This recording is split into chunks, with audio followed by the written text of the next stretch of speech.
어느 외딴 시골 마을에서 시작된 이야기입니다. 이 마을은 오래전부터 산으로 둘러싸여 있어 외부와의 왕래가 많지 않은 곳이었습니다. 그래서인지 마을 사람들끼리만의 독특한 전통과 이야기가 많이 전해져 내려오고 있었죠. 여름에 끝자락 무더웠던 날들이 지나가고 가을이 성큼 다가오기 시작할 무렵 그 마을에 특별히 유명한 것이 있었으니 그것은 바로 달밤의 그림자라는 전설이었습니다. 마을 사람들은 매년 이맘때쯤이면 달밤의 그림자 이야기를 서로에게 들려주곤 했습니다. 전설에 의하면 매년 가을 첫 보름달이 뜨는 밤 마을 근처 깊은 숲속에서 이상한 그림자가 나타난다고 했습니다.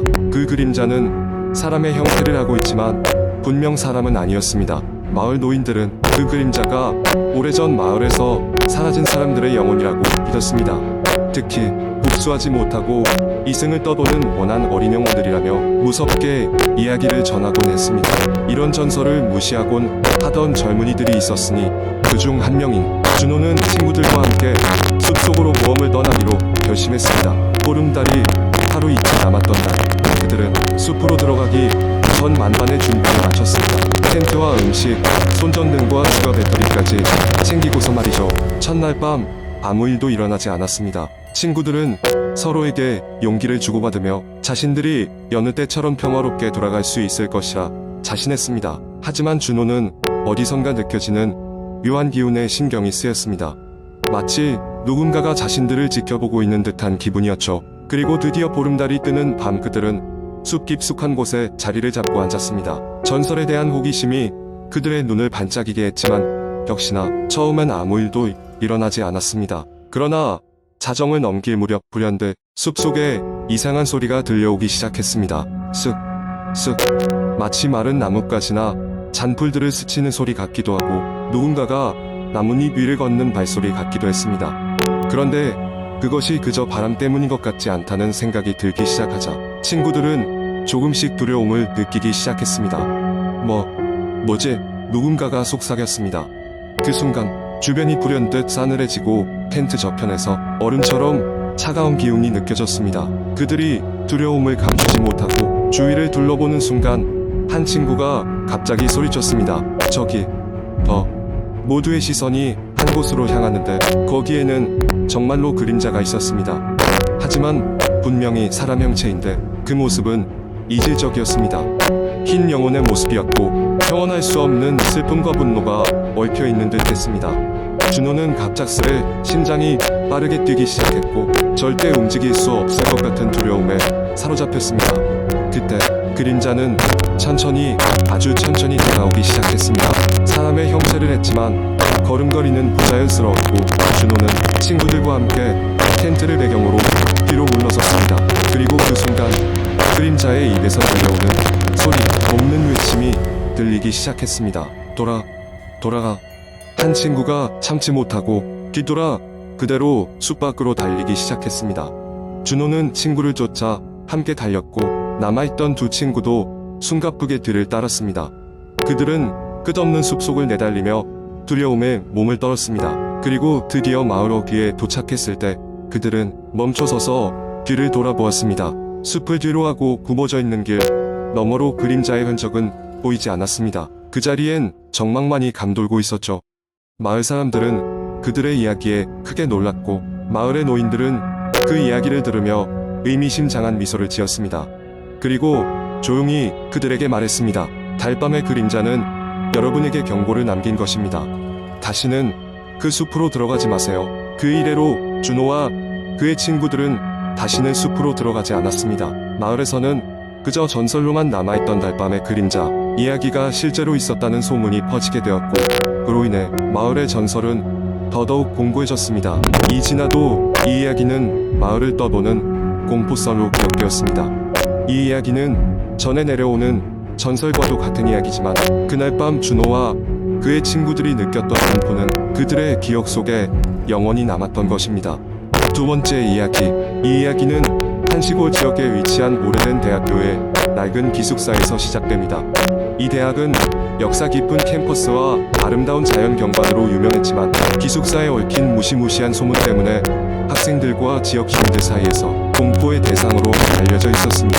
이 기숙사는 본관에서 멀리 떨어진 숲속에 위치해 있는데 지어진 지 수십 년이 지난 채 제대로 관리되지 않아 항상 음침한 분위기를 풍겼습니다. 학생들 사이에서는 몇 년 전 그 기숙사에서 한 학생이 목숨을 잃었다는 소문이 돌았습니다. 그 학생은 과중한 학업 스트레스에 시달리다 스스로 극단적인 선택을 했다는 이야기였습니다. 그의 죽음 이후 그곳에서 이상한 소리와 현상이 목격되기 시작했다는 전설이 생겨났습니다. 기숙사로 들어가면 우선 간혹 들리는 발자국 소리와 정체를 알 수 없는 속삭임 소리가 귀를 찌릅니다. 특히 깊은 밤이 되면 사라진 학생의 방이었던 4층 구석방에서 불빛이 켜졌다 꺼졌다 하는 현상이 목격되곤 했습니다. 이 불빛은 기숙사로부터 떨어진 캠퍼스에서도 종종 보여서 학교 측에서도 이상하게 여기고 몇 번이나 확인했지만 늘 아무런 증거도 찾을 수 없었다고 합니다. 그러던 어느 날 새 학기가 시작되면서 예비역 학생 지훈이 기숙사에 들어오게 되었습니다. 지훈은 유령과 같은 초자연적인 이야기에는 전혀 관심이 없던 평범한 학생이었고 기숙사에 관한 무시무시한 소문도 대수롭지 않게 받아들였습니다. 하지만 그가 그 기숙사에 머문 첫날 밤 이상한 일이 벌어졌습니다. 뭔가에 홀린 듯 그는 갑자기 밤중에 잠에서 깨어났고 자신도 모르게 느끼한 기운에 이끌려 4층 복도를 걸어가고 있었습니다. 그는 발걸음은 밀수록 오싹한 기운이 등골을 타고 흐르는 것을 느낄 수 있었습니다. 마침내 그가 멈춘 곳은 악명 높은 그 방의 문 앞이었습니다. 엄청난 호기심과 불안함이 뒤섞인 순간 지훈은 문을 열기로 결심했습니다.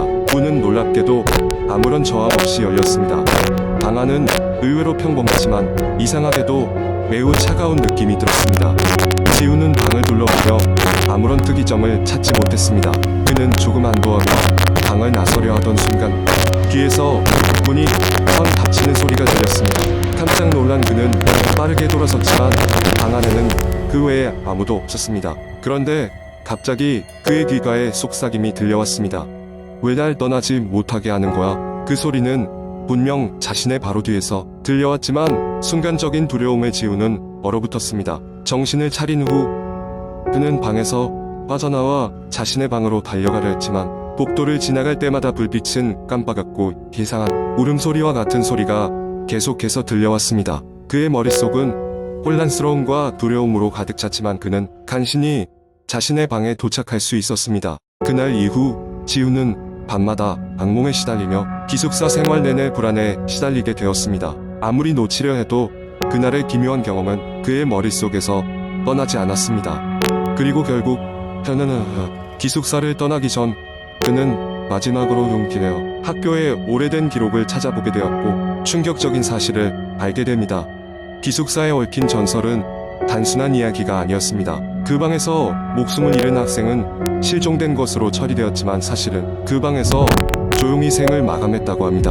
더욱 소름 끼치는 것은 그 학생이 남긴 마지막 말이 마치 지훈이 들었던 속삭임과 똑같았다고 합니다. 그 후로 이 기숙사는 더욱 무시무시한 장소로 소문이 퍼졌고 학교 역시 그 기숙사를 폐쇄하기로 결정했습니다. 그러나 아직까지도 그곳이 지닌 오싹한 기운과 소문은 여전히 학생들 사이에서 전해지고 있습니다. 눈에 보이지 않는 그 무엇인가가 그 방에 여전히 남아있다는 듯이 말입니다. 세 번째 이야기. 한국 인터넷에는 다양한 공포썰이 돌아다니며 종종 사람들의 상상력을 자극하곤 합니다. 다음은 조금 길게 작성한 공포썰입니다. 기괴하고 소름 끼치는 분위기를 즐겨보세요. 때는 한여름 밤, 나는 친구 4명과 함께 서울 근교의 산속에 있는 작은 펜션으로 여행을 떠났다. 도심을 벗어나 시원한 자연 속에서 잠시 쉬어가려던 우리의 계획은 무척 기대에 찬 것이었다. 펜션은 작고 아늑했으며 주변에는 칠흑같이 어두운 숲이 무성했다. 주인 할머니는 친절히 우리를 맞이하며 펜션 주위를 설명해 주셨다. 그녀는 가끔씩 이 지역에서 이상한 일들이 일어난다는 말을 했지만 우리는 그것을 그저 고향 이야기거리 정도로 여겼다. 첫날 밤 우리는 바비큐 파티를 즐기고 난 후 산책을 위해 숲속 길로 나섰다. 달빛이 희미하게 숲을 비추고 있었고 그곳은 조용하면서도 으스스한 느낌이 들었다. 숲길을 따라 걷다가 우리는 작은 오솔길을 발견했고 호기심에 그 길로 들어섰다. 길은 점점 더 좁아지고 숲은 더욱 빽빽해졌다. 그때 갑작스레 날카로운 소리가 들리더니 우리 중 한 명이 뒤쪽에서 무언가가 움직이는 것을 보았다고 말했다. 처음에는 무시하고 계속 걸어갔지만 기이하게도 그 소리가 점점 가까워졌다. 우리는 발걸음을 재촉했고 이윽고 낡고 버려진 듯한 작은 집이 나타났다. 친구 하나가 농담으로 저기에 뭐가 있는지 한번 둘러볼래? 라고 물었다. 아무도 그 제안에 응하고 싶지 않았지만 결국 무언가에 끌린 듯 문을 열어보게 되었다. 집안은 먼지와 거미줄로 가득했고 마치 오랜 시간 동안 아무도 드나들지 않은 것 같았다. 우리는 조용히 주위를 둘러보며 무엇인가를 찾으려 했지만 특별한 것은 없었다. 그때 갑자기 문이 쾅 닫히고 우리를 놀라게 했다. 나가려는 순간 방 한쪽에서 낮은 소리가 들려왔다. 그 소리를 따라 작은 방으로 들어서자 그곳에는 낡고 해진 일기장이 들어있었다. 궁금한 우리는 일기장을 펼쳐보게 되었고 그 안에는 이 집의 주인이었던 소녀의 비참한 이야기들이 적혀 있었다. 그녀는 이곳에 갇혀 있었고 누군가에 의해 고통받다가 끝내 탈출에 실패하고 이곳에서 생을 마감했다는 내용이었다. 우리는 소름이 돋아 즉시 일기장을 놓고 집을 빠져나오려 했지만 문은 꿈쩍도 하지 않았다. 당혹감 속에서 우리는 서로를 바라봤고 그 순간 방 안의 온도가 급속히 떨어지면서 거울에 무언가 쓰여진 것이 보였다. 나의 고통을 대신해줘라는 메시지였다. 공포에 질린 우리는 어떻게든 탈출하기 위해 문을 부수려 했으나 그때 밖에서 피곤한 목소리가 들렸다. 그만해, 이제부터는 나와 함께 있어줘. 그 목소리는 그 방에 기록된 소녀의 것으로 보이는 목소리였고 아무리 몸을 움직여도 나갈 방도가 없었다. 급기야 우리는 최악의 순간에 친구 중 한 명이 소리치며 정신을 잃었다. 그 순간 문이 스르르 열리더니 할머니가 서 있었다.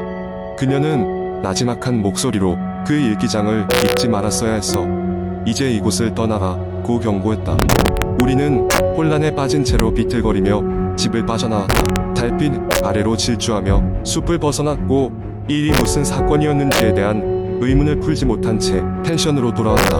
이후로 우리는 그날 밤의 일을 누구에게도 말하지 않기로 했고 펜션을 벗어나는 순간까지도 그 집으로 돌아가는 길은 찾을 수 없었다. 그때의 기억은 여전히 악몽처럼 우리를 따라다니며 가끔씩 누군가가 우리를 부르는 듯한 소리가 들려오곤 한다. 그 소녀의 이야기는 끝나지 않은 채 영원히 그들만의 비밀로 남았다.